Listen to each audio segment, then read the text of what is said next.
right, everybody, welcome into the Fresh Takes podcast with Russo and Felice. I'm Paul Russo. That's Nick Felice. Nate Sharman behind the scenes, as always. You'll hear his voice live from the FingerLakes1.com studios, third floor of the North Park building in not quite downtown Seneca Falls, New York. Nick, happy Thursday. Happy to see you as always. Looking good over there. I disagree with that. I think we're downtown Seneca Falls. Well, it's a play on words because Nate thinks we are in downtown Seneca Falls directly. This is downtown Seneca Falls. Yeah, I mean, obviously, me and Paul are, we're Southsiders. That's a good point. Yeah, we are. That's where the money is. To be fair, Nate. to be fair, Nate, albeit Waterloo native Nate, he's a Southsider as well, technically. Okay. Yeah, I grew up in the town of Seneca Falls. Yeah, but you're a Waterloo Southsider. Central School District. Yeah, but you're a Southsider as well, though, technically. South side of the canal, so. Sure. Yeah. You can't beat the South Side, But, yeah, I got my New York Rangers sweatshirt on today. We won 6 in a row. Mm-hmm. Got a point in last 8 games. Feeling good. Undefeated since we got Vladimir. Knicks are undefeated since we got Josh Hart, so I'm feeling good, Paul. Yeah. With my winter teams. And we have breaking Knicks news. Julius Randle's in the three-point contest now. Yeah.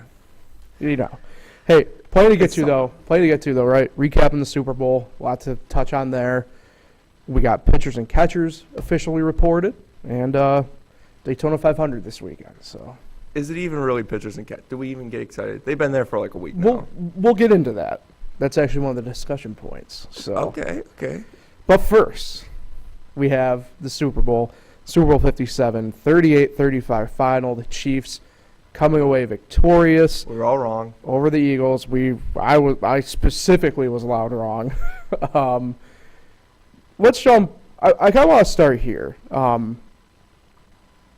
Patrick Mahomes, Andy Reid, obviously the two key focal points within the Chiefs. Travis Kelce as well at this point. It's interesting because I get home from work the other day, and I don't pay attention really to the first take stuff anymore. I just find a lot of that stuff they're just talking out, the back end. But they, they asked an interesting question. I want to pose it to you. I'm intrigued to hear Nate's thoughts on this as well. Are the Chiefs won a dynasty at this point? And the second part of this, I want to. This is my own personal question to you guys on this. Are we treating them like we did the San Antonio Spurs, in a way? If you catch the drift. You want to start with me? Yeah, sure. Well, first of all, I started recording, past Good Morning Footballs and good NFL Lives, and I've watched about a month tapes of the start of the season. I still have yet to find anyone say that the Chiefs were not going to win the Super Bowl. Right, the disrespect thing as well. Yeah, I have not done that, but Travis Kelce, he was, I don't know what he was thinking, but after that Super Bowl, I don't know why he's so bitter. But to answer your question, yeah, they're a dynasty. Obviously, they didn't get to the Super Bowl last year. The Bengals did that. They've won twice, been 3 times, and have been to the AFC Championship 5 straight years. I don't agree that they're the San Antonio Spurs. I don't think they're like the Spurs. I think it's the treatment that we kind of gave the Spurs. Yeah, I always compare. Back in the day, I used to always compare the St. Louis Cardinals to the San Antonio Spurs. Two great organizations. Never got the love that they deserve. But the Chiefs have the best player in football on their team. They have Patrick Mahomes on their team. I don't think you can say that with the Spurs or the Cardinals. Wow. Oh, hold on. Wait. Hold on. I was going to say that with the Spurs. LeBron was around. I mean, Kobe was there. Yeah, but no one ever looked at Tim Duncan as Duncan for a stretch there was. I mean, he was tough to handle. He never got the love he deserved. He was a top 5 player, but he never got the love he deserved deserved anyway. No one looked at him as top. But I think they're a dynasty that's not over. I think this is a Chiefs team that could get. I was saying it before the Super Bowl that this Patrick Mahomes guy, Travis Kelce, They got a shot to catch Tom Brady, and that's crazy. That's Right. crazy talk. Yeah. That's 5 more Super Bowls. But they haven't. I mean, they're like the Patriots. They're like the Patriots dynasty. I mean, they were in the AFC Championship game. They played in a weak division, even though Chiefs division's a little tougher than the Patriots division back when the Bills weren't very good and all that. But so all they had to do was win the division. They got a bye each year. Back then it was 2 byes, but all they had to do was win 1 divisional round game, and they were in the AFC Championship game. And I think that's the same case with the Chiefs we got going on here. So I could see them, easily get back in the Super Bowl, which is not easy to do, but easy for them. Nate. I want to start with the Travis Kelce stuff, with everything with saying we don't believe in him. And he's got, in my opinion, he's got a little bit of a ground to stand on, because we did talk all offseason, not only just us, but everybody, about the AFC West, right? With Russell Wilson going there, with the Broncos. We talked about the Raiders, Las Vegas Raiders, Derek Carr. We talked about Justin Herbert. All we did was talk about the AFC West all year and how it's going to be the best division in football, and maybe it's time for a different team to win and stuff like that. So I think he has a little bit of ground to stand on. Maybe not make the playoffs. That might be a little bit of a stretch, him saying that. But in football, you need to find that bulletin board material. And I've said it once. I'll say it again. They are able to do that, a really good coaching job, and to get everyone bought into that. No one believes us to be here. And so by having that and being able to kind of feel yourself with that is really important. For the dynasty stuff, definitely on their way. I don't know if you can call it a dynasty yet. Very, very close. If not, if you can't call it, I wouldn't argue with you if you call it a dynasty. But in my mind, very, very close. Those stats are just unbelievable. So I think what you're saying is they need 1 more championship. Probably, right? yeah. That's probably fair. Yeah, three's kind of like that standard. Seems like the ground. number, right? Yeah, three's kind of usually the I standard feel like ground. you got to win at least back-to-back one time. See, I don't know if That's you need, fair too, Nick. Well, I don't necessarily think you need to win back-to-back, because we always, again, going back to the Spurs, a lot of people classify them as the dynasty that never went back-to-back. In fact, to be fair, did the Patriots ever go back-to-back? Now that I'm thinking about I believe it, so. maybe once, but 39 and 38. twice. Yeah, you're right there. Yeah, And then they twice. Yeah. I mean, they won 6 times, so they had to go back-to-back, You're right? But I mean, like I said, I mean, I guess, yeah. I don't know. I don't know if you necessarily need to go back-to-back to be a dynasty, per se. Certainly helps. Right. I think you look back at kind of the general sports construct, right? I think that's the way a lot of people classify dynasties, right? I mean, the Yankees in the 90s. You look back at the A's in like the 70s for baseball, in that sense. The Lakers and Celtics, they kind of had some back-to-back stuff in the 80s there, but they were kind of alternating in a weird way. So, yeah. The There's Bulls, a difference yeah. between dynasty and then great stretches. Yeah. There's always teams that are in contention for the championship in sports, but they're just always around for those years. So it's good stretches, but dynasties have to deal with championships, and the Chiefs do have 2 in 4 years, three Super Bowl appearances in 4 years too. Yeah. So Let's address what still is kind of the elephant in the room, courtesy of. the greatest halftime show of all time. Well, no, we'll get to that in a minute. Courtesy though of Juju Smith-Schuster, AJ Brown, and I guess wannabe meme lords everywhere. James Bradbury, the defensive holding call called against him, and I've said this all week, and I'll say it here again. Right? I mean, by letter of the law, it's the correct call.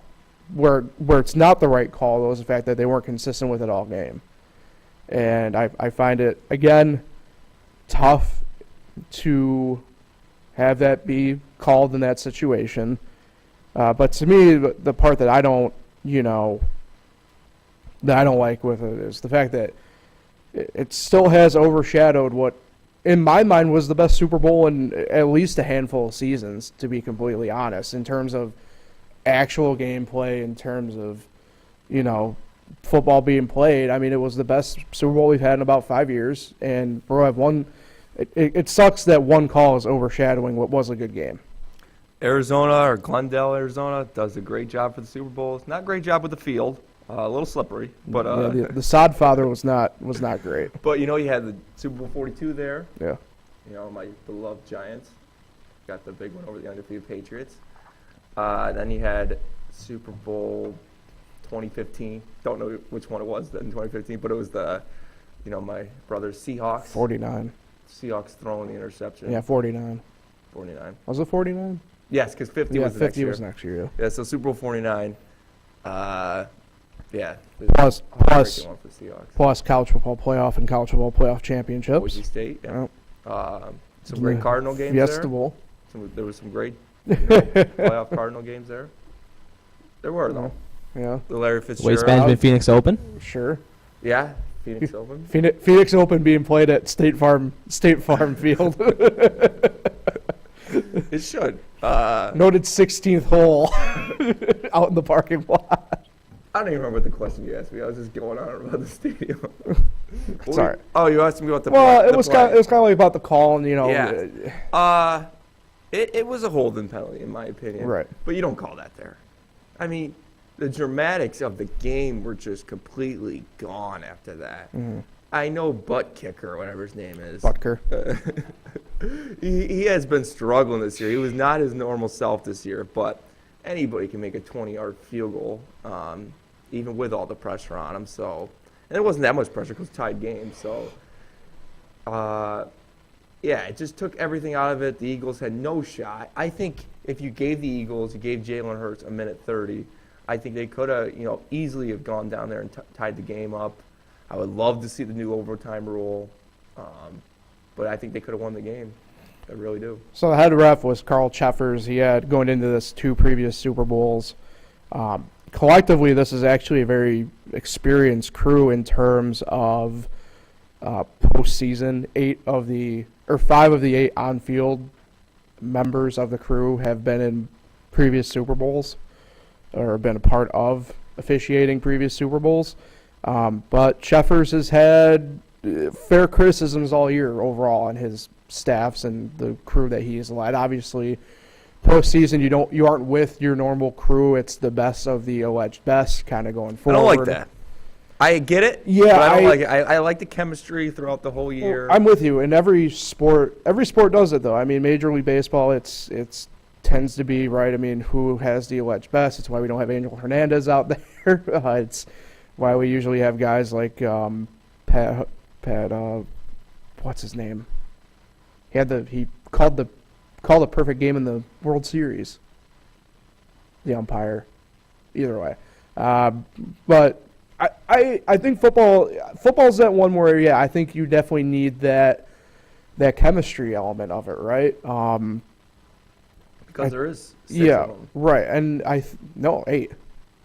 6, 8. Whatever.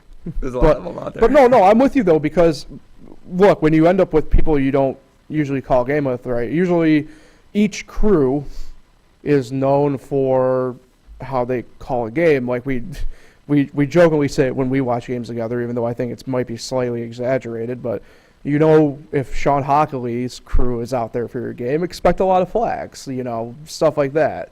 Man loves to talk. So it's stuff like that. So I do agree with you that chemistry element of it's probably pretty. I think it is an underrated aspect of that, certainly. Only because I see it over on the other monitor there, Nate, and I hate you for that. But Nick loves you for that. That was terrible. You know who the head official and crew for that game was, right? Appreciate it. You know who was the crew? Who was the crew? Carl Cheffers. Oh yeah. Yep. So that was when you really think about that Giants-Washington game, that was a huge game. Pivotal. Literally, whoever won that game was going to make the playoffs. Yeah, I think so. That was a huge game, even though it was like week 14 or whatever. Brutal. Let's talk for a moment though before we head off to more topics here. Obviously, halftime. I didn't include this, but general consensus, right? Don't you put that one up there? I refuse to allow you to put that one up there. Do not. Nate, I ain't about to get feedback back from people on that one. Commercials sucked for the most part. Awful. But I will say this. The Michelob Ultra commercial was fantastic. The Caddyshack. commercial. And I thought the most important part of that, Tony Romo got poached away from Corona. Yeah, it was breaking news. Yeah, incredible. Nate, did you have a particular one, or were you a Michelob guy because of the golf? No, I hated them all. Really? Yeah, I'm not a commercial guy. All right, fair enough. All right, let's talk Rihanna. I hate how people are kind of going about this. Nobody's saying that it was the best performance of all time, but that was one hell of a performance, I thought, in my opinion. And I'm not really a big Rihanna guy, but you want to know what? She went out there, she slayed, and it was great. I was somewhat right. I said she would open up with diamonds. She closed with diamonds. Yes, and true. I thought it was pretty sketchy of her to be pregnant like that, up 100 feet in the air. Just only that's the portion of it that's sketchy, just not being up there. Period. We had a dancer almost fall. Have you seen that video? No. One of the dancers almost fell. Talk about dumb ways to die. I love roller coasters. A 400-foot roller coaster will not bother me, but being up on like something like that, 100 feet in the air, ugh, that would sketch me out. I know she was, latched on, but other than that, it was a great performance. I'm a huge Rihanna fan. I've been a fan for a long time, but she has some hits. She hasn't made much lately, but I think it can only get better than that Maroon 5 concert a couple years ago. So, yeah, it was a good halftime show. That's really all I got to say on that. Did you enjoy it, Nate? Yeah, I liked it. I mean, it wasn't. I don't think it was like the best halftime show ever, but it was good. By the way, the absolute fortitude to open up with "Better Have My Money." Yeah, that makes sense. Whoo! I can't believe I didn't think of that before they. And they weren't able to censor all that first line. I can tell you that much. That was fantastic, I thought. Did you guys see the discourse about how you could bet on the first song? Mm-hmm. Did you see there was some fun head, but that she Really? said "let's go" like under her breath before she started that first song. Did she? So there was a little bit of discrepancy upon which quote unquote song she did first. Oh, come on. I know it's that's when you run into that. A lot of that's offshore books, and you Right. run into a lot of discrepancies when you use those to gamble. I don't, never have, never will. So, yes. So, her set list was "Bury My Money," "Where Have You Been," "Only Girl in the World," "We Found Love," "Rude Boy," "Work," "Wild Thoughts," "Pour It Up," "All the Lights," "Run This Town," "Umbrella," and she closed with "Diamonds." Isn't it crazy? She has like probably 10 or 15 more songs she could do. Yeah. Well, there was a couple, like I said. I was Yeah. pleasantly surprised that Serbia wasn't up there. I was pleasantly surprised. Please don't stop the music. Don't Stop the Music, right? And then some on the replay was also not on Right. there. I mean, and there's And other the Shy ones, too. Ronnie. Shy Ronnie was not there either. For that specific type of audience, but yeah, I mean, I just like nobody's saying it was the best performance. It was good. It was a good performance. I just got to say, the Gronk field goal thing was a letdown. Oh yeah. What the heck was that? Dumb. Also, I didn't fully understand how FanDuel kind of was operating that. They needed. Did I get my cent? I mean, I got $3. I got $5. I got 3. So, I don't know how they were like. They need to do better. Do better, Missed FanDuel. it, didn't he? He missed it. Allegedly. Yeah, he definitely missed. You didn't see the alternate angle, Nick? It I clearly mean, misses. no. Are we sure he even kicked an actual thing and that's not CGI? Did you see the way that thing hooked? Sure, you can have that argument. That thing hooked windy, like I've right? never seen a football hook before. It's pretty windy, wasn't it? I mean, it's not like he was kicking in Chicago. Like, I don't know. All right, let's move ourselves along here to pitchers and catchers reporting for baseball. As always, it's one of those, for me anyway, sure signs of the spring type thing. Nick, you brought up a good point, though, a little bit on air, and you just even said a little bit off air. These guys got there probably about a week or so ago, a lot of them, even though the actual report date wasn't until this past Tuesday or yesterday on Wednesday for some teams as well. So it's interesting. I think the World Baseball Classic kind of has a little bit to do with that at this point, for some, at least for some guys. I think Mike Trout said that for him, he had to ramp up what he does by about a month earlier, only so that he can be ready to go come March when World Baseball Classic gets going. But it's a little bit of a different discussion for a different moment. It's a sure side of the spring for you at least, Nick. Tide turns here a little bit. We got guys reporting in Arizona and Florida for teams. Obviously for us, we're big baseball guys. So for you, sure side in the spring, or still pump the brakes until we get a couple more weeks along and we have those first televised games going on. Yes, I love baseball.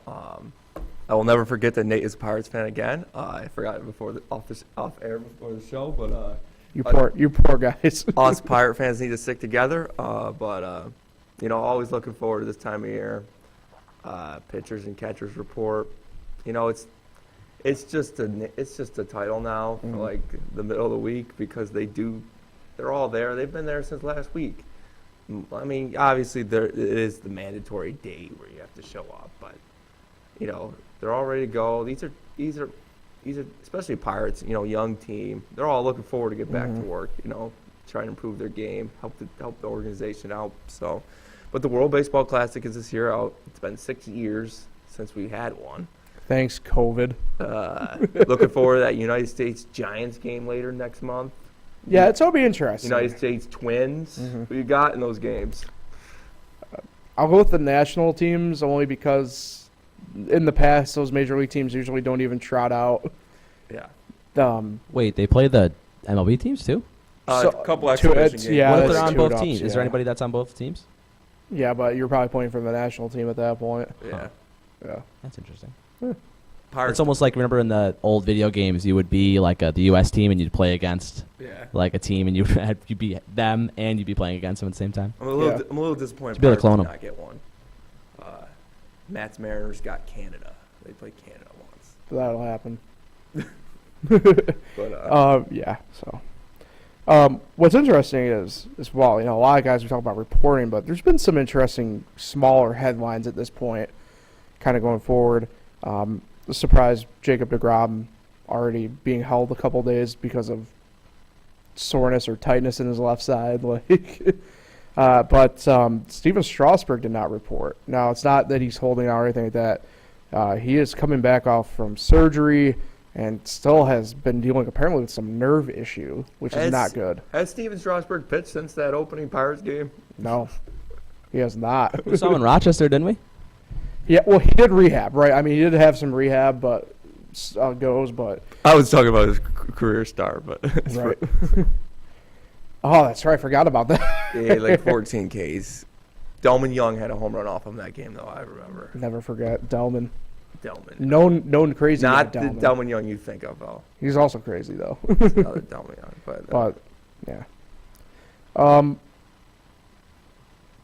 Can we take anything from really the next week or so? No. I mean, other than Frankie Montez throwing one pitch and pitchers and catchers report, and he's done for a while. He didn't even throw a pitch. Unfortunate news for him and the Yankees, but no, you don't really. It's just you get to see some videos on Instagram, some pictures on the website. That's really all you're getting. It's just practice until next Friday and then Saturday when everyone starts playing. Once we get some box scores, get some results, then you start learning something about your team this spring. Obviously, huge spring. Like, this is a monumental spring with all the new rules. Mm-hmm. This is going to be the most important. It kind of sucks that it is a World Baseball Classic for these guys because, I don't know, is the WBC, are they doing these rules or no?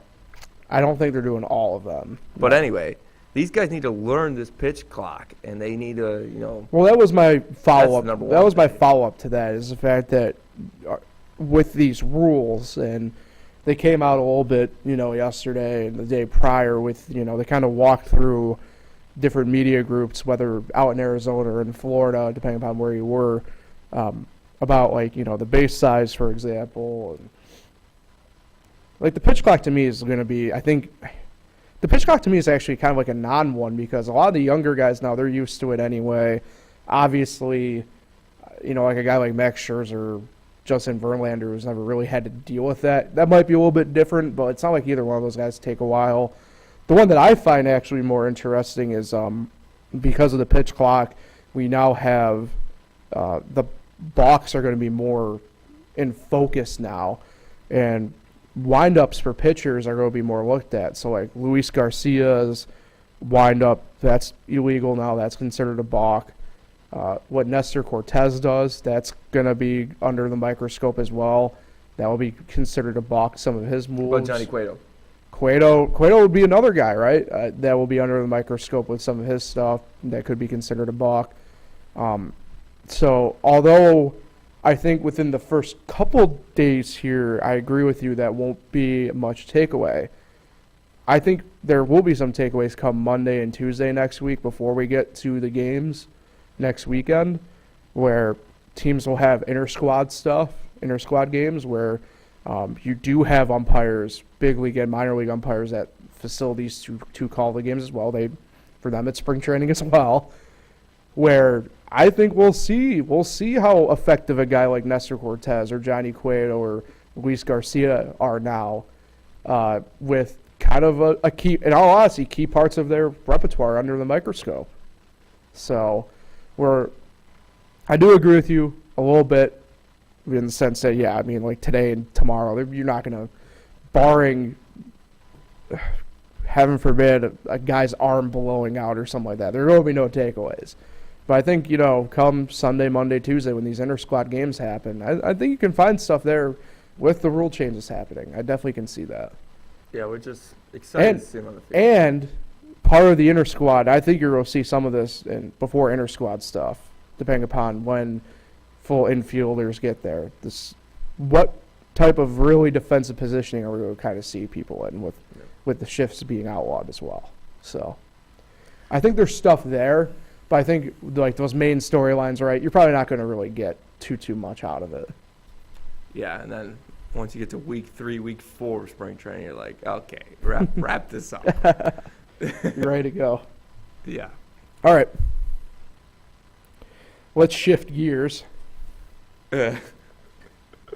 This guy. Hi, Mom. Daytona 500 this weekend kicks off NASCAR, their season officially. Also, the 75th.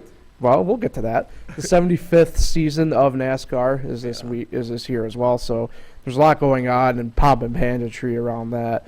But yeah, Alex Bowman won the pole last night. Kyle Larson alongside him is Hendrick teammate. Wait, the duels were yesterday? Duels are tonight. They qualified to set the duels yesterday as well as the front row for the Daytona 500. So the front row for the Daytona 500, row 1 is locked. Alex Bowman's got the pole. Kyle Larson will start second. Then what's the point of the duels? To set everybody else behind, and who will make the Daytona 500 as well. Oh, wow. So Jimmy Johnson and Travis Pastrana, they're locked in on their qualifying speed. They're the quickest of the open cars. 2 open spots are available still. Who will get those remains to be seen between Connor Daly, Chandler Smith, Austin Hill, and who's the other one I'm forgetting? Zane Smith. So be interesting to see who gets there. I don't know who's going to make it out of that group, to be honest, to get to the 500 tonight. I really don't. Connor Daly was the only one to not take a time because of a mechanical issue. So let's go Connor Daly. Do you know Connor Daly? He's an amazing race alum. Of That's course true. I know. And an IndyCar driver. So yeah. Who did he participate? Do you remember who did he participate with? In the amazing race? Yep. Come on, Alexander Rossi. Attaboy. All right. I just wanted to see if you remember the guys. I'm proud of you. I remember my characters on my reality game. You're a backdoor racing fan. I am a low-key racing fan, Paul. Who do you know who Alexander Rossi's running IndyCar with this year? No, I don't know his owner. I'm just messing around. But you know who? Here's the interesting thing for you. Do you know who Connor Daly's team owner is for NASCAR this year for the races he's running? Michael Jordan. Okay, no. Floyd Mayweather. Oh. Part of the Money Team Racing squad. Wow. So, yeah, it'll be interesting. I'm looking forward. Obviously, this whole Daytona weekend's fun. Trucks run tomorrow night, Friday night. Obviously, the duels tonight. ARCA and Xfinity on Saturday, and the Daytona 500 on Sunday. So, looking forward to that. Obviously, I mentioned it, right? There's going to be a lot of pomp and circumstance the whole year, but the Daytona 500, 75th anniversary of it. It's actually the 65th annual Daytona 500 as well. Kind of coincides nicely there. So it's going to be a lot of cool legends and stuff going on down there. Richard Petty, there's like a whole group doing the command of fire engines on Sunday. It's going to be really interesting. But you've watched now a couple different portions of Daytona 500s. I've watched a lot of them. I remember Jamie McMurray winning the one. So you go back to 2010. I remember the 2013 one when Pablo Montoya's car. That was 2012. When it blew on fire. That was 2012. Paul, I know what I'm talking about here. All right, with my NASCAR, right. I remember. So who's your pick to win then? The Daytona 500. I think Bubba would be a great story. Hell yeah, my guy. That would be. I think that would help NASCAR put it on the back on the map on ESPN, hopefully. Well, as long as they don't have Sage Steele doing the interview. Yeah. Who's gonna win? Well, who you said won the poll? Alex Bowman won the poll. It's never the poll guy. No. I remember the one Danica Patrick. She could have gotten third place, but fell to eighth place in the last lap. I remember my Daytona 500s, Paul. She won the poll that year. Yeah, she won the poll. Final year, I'm going. I thought he would win the class. I'm going Kevin Harvick. Stick with On it. Harv. Yes. Try and get a second Daytona 500 crown. But I would love to see Jimmy Johnson win. Oh, I like that. I like that a lot. So, what are the odds, Nate, over there for Harv, by the way? Harvick's way down there. 2,500. 25 to 1. Ooh. Be a nice little payday. Nice little payday. For the old Is this going to change a lot the next day? With Yeah, it might shift depending upon the outcome will of Larson the... still be the favorite? For who? Will Larson still be the favorite, probably? Larson's the favorite for the Daytona 500? Yep. On the green book, he's 10 to 1. That's... Okay, What's Chase Elliott? that's dumb.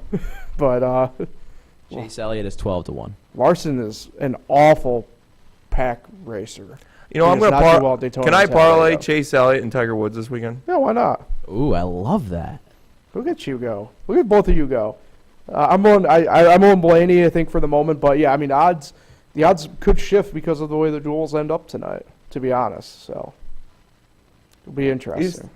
You keep talking about these duels. I still don't get. It's for So- who makes so- the tournament. It makes the race. So, no matter what, Alex Bowman and Kyle Larson are locked into starting number 1 and number 2. So, So qualifying was yesterday. correct. So, dual race number 1 When's practice? tomorrow. We're talking about practice?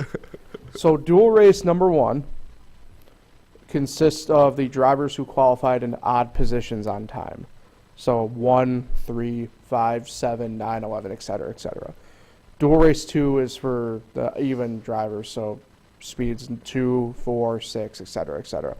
Dual race 1 will determine the inside lane of the race for the lineup. So if say Alex Bowman, even though he's on pole, he's locked in there.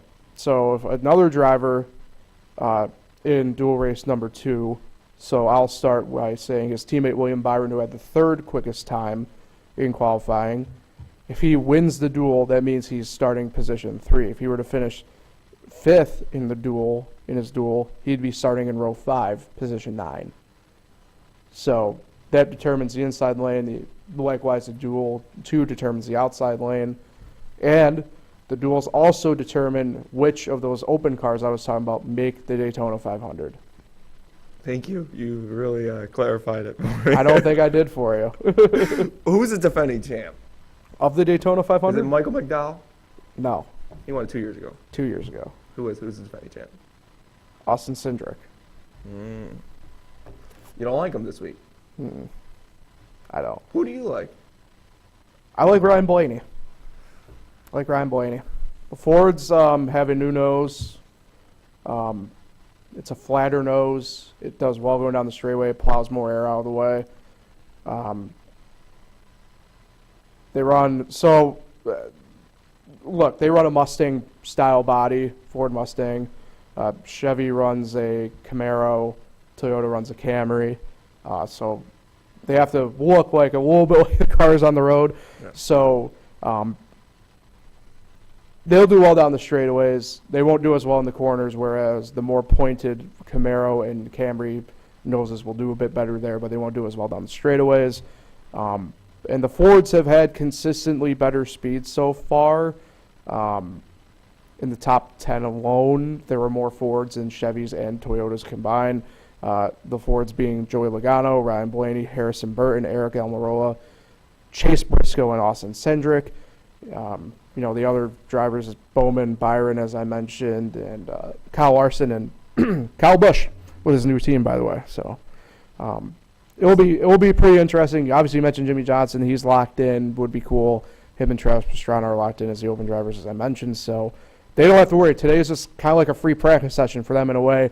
They'll go out and they'll race. It's not like they aren't going to race, but they aren't going to be what I will say the nervous bunch out of the 4 other open cars to gun for those 2 spots. So who do you like this year? Let's hear your picks.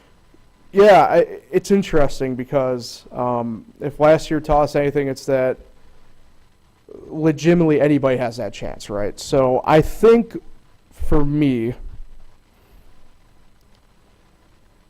there's a lot of people are taking like Bubba as a dark horse. I'm not too sure if I'm a fan of that. I think He's yet to make the playoffs. he's got to make the playoffs. I think he's got to make it first there. I'm expecting a big year out of him. Don't get me wrong, but I think for me,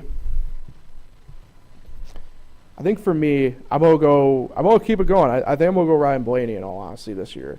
I think this is a big year for him. I think he has an extension to stay with Team Penske, but to me, this is his what I would call kind of push it or shove it type year almost in a way. Question for you. Yeah. Has anyone won the Daytona 500 and won this season in the same year? Oh yeah, plenty of times. Yeah, plenty of times. Let's see. Jeff Gordon comes to mind in '97. Oh, that was recent. Dale Jarrett in '99. Oh no, Gordon won in '99. Let's see who else. Jimmy Johnson. I'm sure there's more. Jimmy Jimmy Johnson. Johnson. Yeah, Jimmy Johnson, 2006 and 2013. Logano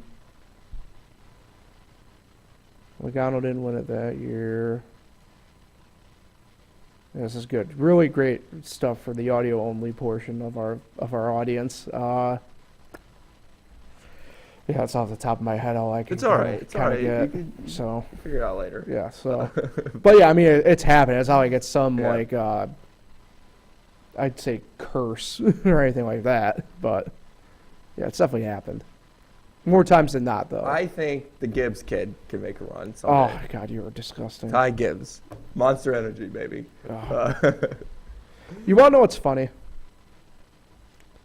He's sponsored by Monster Energy, and he's sponsored by a group called He Gets Us, which is one of those really weird Christian organizations that, you can already, without me saying, you can already assume, and they probably are, backing not the best people in the world. Mm-hmm. So it's very funny that he has a Christian group like that as a sponsor, as well as Monster Energy, which, we all have seen that Karen video in our time, so... Be interesting. It's interesting. I don't know if he's going to do well this year. He didn't do well in the starts he had last year in this style of car. This year, right? He's full time. Yeah.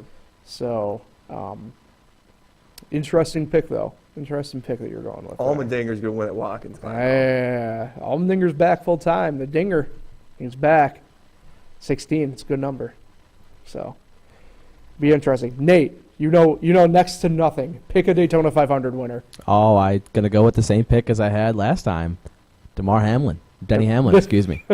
That is a good pick. 3-time winner of the Daytona 500. He's right up there in the odds. Yeah. Looking like 12 to 1. So nice little payday. Oh, if, boy. Number pick. 3 is That's a able to smart get it pick. done. Is Matt Kenseth still a thing? No. He's in the Hall of Fame now.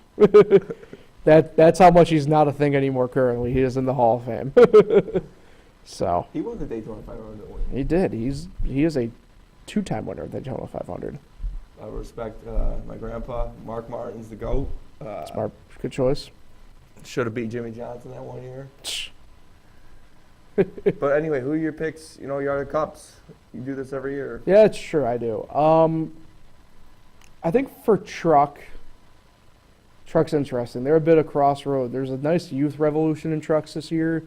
With some decent veterans. I think for Truck I'll go Ty Majeski. He was right on the doorstep last year. Still with Thor Sport Racing. So I'll go Ty Majeski there. And They're back to being a Ford factory team this year, which I think is going to be pretty big. I think in the Xfinity side, I think in the Xfinity side, I'm going to go Cole Custer.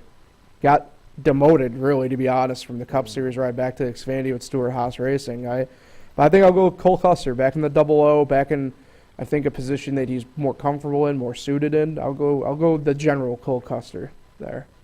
And the Cup Series, you went Blaney. Yeah. So Ford, that would actually be a Ford sweep across the board if they all won the championships, I just realized. So that's interesting there.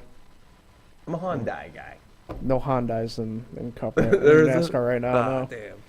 And in fact, there's a lot of people who don't have Hondas right now, if you know what I mean. That was an awful joke. I got it. Thank you. Appreciate it. So, yeah. Well, enjoy the Daytona 500. Yeah, I will. I hope you do as well. Mm-hmm. Will you be working? Yeah, I will be working, but I'll have to pay attention because it will go in the newspaper. You have it on in the background, though? Mm-hmm. Yeah. Nice. That or if Tiger trying to win the championship. Nate, isn't it your birthday on Sunday? Yes. Will you be watching? No. Maybe the end. I don't know. We'll see. All right. So If Tigers win the it's Chargers, true. though, they're not on watching Daytona. It's Sorry, true. pal. When's the race start? 2 o'clock? 2:30, 2:30. What? How long does it take? About 2 hours? 3.5, Ooh. 3.5. All depends. It all depends, really. So I have one Juan question Pablo about the Montoya Daytona. one didn't get done till nighttime. the one Paul Montoya one didn't start till the nighttime. Paul, how would you equate? I don't know if this is kind of a silly Sure. question, but how would you equate? So in golf, obviously there's 4 majors, right? How would you equate like the Daytona 500 in with like the season of NASCAR? It's the biggest race, right? Yeah. So it's a Masters. Is there like 4 majors per se in NASCAR like yeah, that? Or so NASCAR calls them the crown jewels. Okay. So Daytona 500, the Coke 600 in May. Now the Southern 500 is back to being a crown jewel at the Arlington Labor Day weekend. And this one kind of began floating a little bit, but we've kind of all settled on the Bristol night race. Okay. So those would be our big 4. But yeah, definitely I would say the Daytona 500, you're spot on with the Masters. It's called the Super Bowl for stock car racing. It's NASCAR Super Bowl. So Start the season. yep, It's I'll different. try to tune in for a few laps towards the end. there you go. Oh, it's different because NASCAR, they get the same drivers every week, Correct. unless there's some injury or something. Correct. Golf and tennis, they not every golfer and tennis player play every tournament, and they'll play in the majors. So NASCAR's, they have to continue to race to get the points. Yeah. But starting with the Super Bowl. It's But best. what I know today on this Thursday, 3:04, Tiger Woods is teeing off, so to make his season debut. You heard it here at the Genesis. So that will do it for Fresh Takes for this week. Nick, who are you shouting out? I'm shouting out my dad. It's his birthday on Tuesday. Happy birthday. Daryl Felice, happy birthday. I'm not going to say his age, but I will tell you. 29.